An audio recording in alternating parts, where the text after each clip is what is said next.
ছিল, কামনা ছিল, সেগুলো সব ত্যাগ করেছে।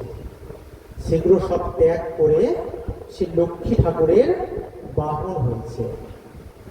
তোমরা জানো যে আমরা যখন ছোট থেকে বড় হই, আমরা যারা ছোট থেকে কষ্ট করে বড় হয়েছি, জীবনটাকে প্রত্যেক পদে পদে অনুভব করেছি, এরাই কিন্তু চেষ্টা করে বড় হয়ে আরো অনেক কিছু কাজ করার। তো লক্ষ্মী ঠাকুরও এখানে বলছে যে তুমি যদি সম্পদ একবার পেয়ে যাও, তখন কিন্তু তুমি যেন এই ছোটবেলার কষ্টটা কখনো না ভুলে যাও। তোমার সঙ্গে যে একটা মাটির সম্পর্ক রয়েছে, তুমি যেন এটা কখনোই না ভুলে যাও। ছোটবেলায় তোমার সেই দিনগুলো, তোমার সেই গ্রাম, তার সঙ্গে যেন তোমার সবসময় একটা সম্পর্ক থাকে।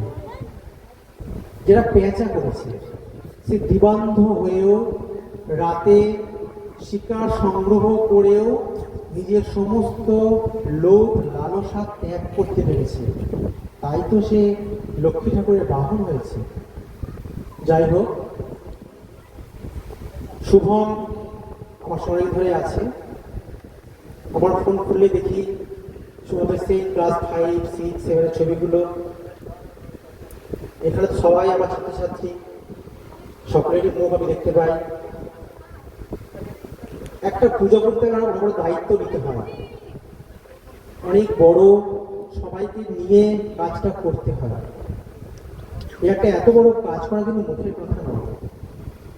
আজ ছোট থেকে যে কাজটা ওরা করছে, বড় হয়ে আরো অনেক দায়িত্ব নেবে, অনেক বড় বড় কাজ করবে, আমরা দেখব।